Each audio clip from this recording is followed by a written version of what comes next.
Height December 1944. Bastogne, Belgium. Major James Whitmore stood at the edge of his foxhole trying to warm his hands. He hadn't slept in 48 hours. Since the Germans launched their massive counteroffensive through the Ardennes, the Wehrmacht had been advancing relentlessly, and the American line could collapse at any moment. Whitmore's 2nd Battalion of the 101st Airborne was holding a critical crossroads outside Bastogne. They had started with 800 men. Now only 162 remained. Ammunition was running low. Food was nearly gone, but nobody spoke of retreat. "Major," said Lieutenant Davis, sliding into the foxhole. His face was covered in frost, his eyes bloodshot. "Germans are attacking again, at least a battalion-strength force this time." James looked at the map. If they lost this crossroads, the road to Bastogne would be open. General McAuliffe's defiant "nuts" response to the German surrender demand echoed in his ears. "Are our guns ready?" James asked. "We've got 2 guns left, sir. 20 shells. It'll have to do. Get the men to their positions. Every bullet counts." As dawn broke, German artillery fire began. The earth shook. Chunks of frozen ground and shattered trees flew into the air. James moved among his men, touching their shoulders, looking into their eyes. "Today, right here, freedom's fate will be decided," he called to them.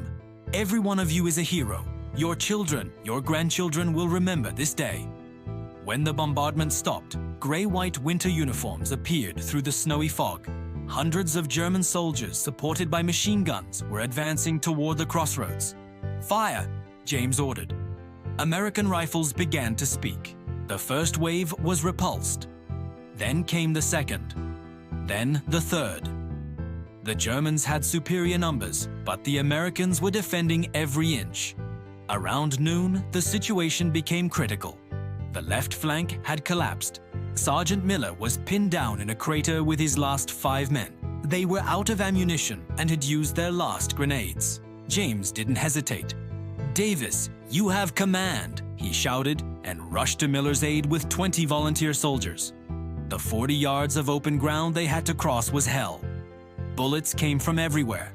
The soldier to James's right fell, then the one to his left. But they didn't stop. They advanced, crawling, running, shouting. When they reached Miller, the situation was desperate. Germans were surrounding them from 3 sides. James made a quick decision. "Bayonet charge, follow me." "For liberty," he cried as he lunged forward. 21 American soldiers were charging with bayonets against hundreds of enemies. This pure courage, this madness, shocked the Germans. There was a moment of hesitation, and that moment was enough. James's bayonet took down 2 German soldiers. He knocked out a third with his fist. Everything around was chaos, but he just kept moving forward, pulling the men behind him, giving them courage. After 10 minutes of fighting, incredibly, the Germans retreated. They had suffered dozens of casualties and were stunned by the determination of these crazy Americans. James pulled Miller and his remaining men back to safety. He was wounded himself. He'd been hit in the left arm, but he told no one. There was still much to do. At sunset, the Germans attacked one last time.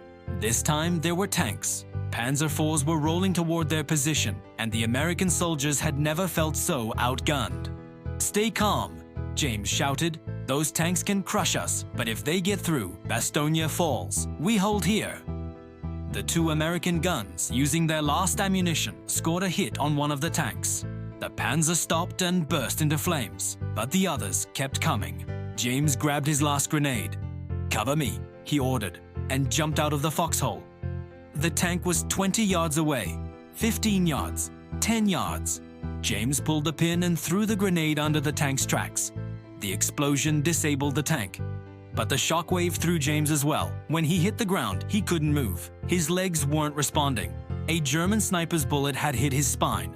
Davis and 4 soldiers rushed out to retrieve James. Under a hail of bullets, they carried him to safety. "Leave me," James said, coughing blood. "Hold the line." "No, sir," Davis said, tears in his eyes. "You're staying with us." Throughout the night, the American soldiers held that crossroads. By morning, the German attacks had ceased. Reinforcements arrived. The line was secured. James Whitmore, while being treated in a field hospital, was awarded the Medal of Honor. But his real reward was the respect in his men's eyes. That day, 162 American soldiers had stood against thousands of Germans and hadn't let them pass. Bastogne didn't fall, and James's story inspired generations of American soldiers. A story proving that the greatness of courage was more important than the power of numbers. Because that day, at that small crossroads, the spirit of freedom lived, and that spirit could not be broken by any force.